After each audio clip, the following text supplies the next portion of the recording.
Hidup umat Islam seringkali jadi ribet gara-gara adanya ajaran-ajaran yang sebenarnya diragukan kebenarannya. Sekarang ini sedang beredar video tentang berbagai hobi yang diharamkan bagi umat Islam. Video itu diposting akun Instagram @henilinda05 pada 27 Mei yang lalu. Isinya sangat mengherankan.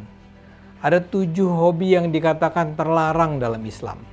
Pertama adalah memanjangkan kuku.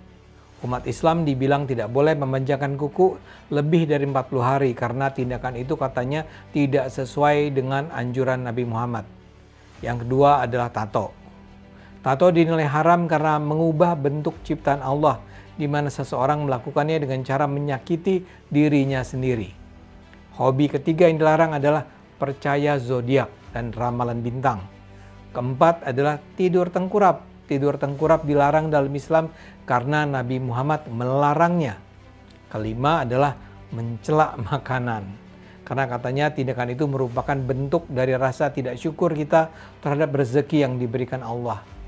Keenam adalah operasi plastik.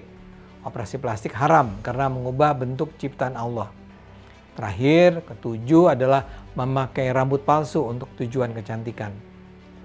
Tindakan ini diharamkan karena rambut palsu bisa menipu dan mengubah ciptaan Allah.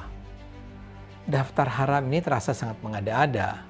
Bahkan bisa dipertanyakan rujukan agamanya apa. Ini semua tidak ada dalam Al-Quran ya. Kalau itu ditemukan di hadis tentu itu terbuka untuk diperdebatkan. Hadis itu kan catatan tentang apa yang diucapkan Nabi semasa dia hidup. Masalahnya pencatatan itu baru dilakukan berpuluh tahun sesudah Nabi wafat. Di masa Nabi hidup, Nabi bahkan pernah minta agar umat Islam tidak mencatat apa yang dikatakannya agar tidak menimbulkan kebingungan. Nabi itu khawatir bahwa umat Islam mencampur adukan isi Al-Quran dengan hadis. Baru belakangan umat Islam berinisiatif mengumpulkan apa yang dulu pernah dikatakan Nabi. Tapi tentu saja itu berdasarkan ingatan. Jadi tidak bisa dianggap 100% benar seperti ayat Al-Quran.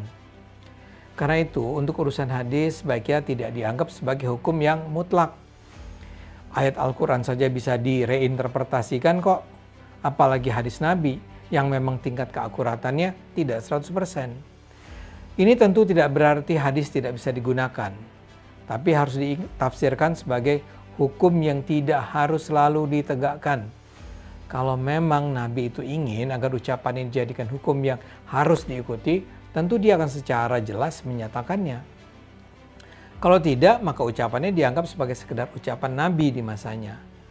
Apakah itu perlu diikuti atau tidak? Ya tergantung akal sehat dan kebutuhan di masa ini. Misalnya soal memanjangkan kuku tadi. Hadisnya saja tidak secara tegas melarang pemanjangan kuku. Tapi kalau gara-gara kuku panjang kuku kita jadi nggak bersih, ya wajar sajalah kalau dianjurkan dipotong. Begitu juga soal tato. Tidak ada satupun ayat Al-Quran yang melarangnya. Kalau sekedar dikatakan tato haram karena mengubah bentuk ciptaan Allah, yaitu berlebihanlah.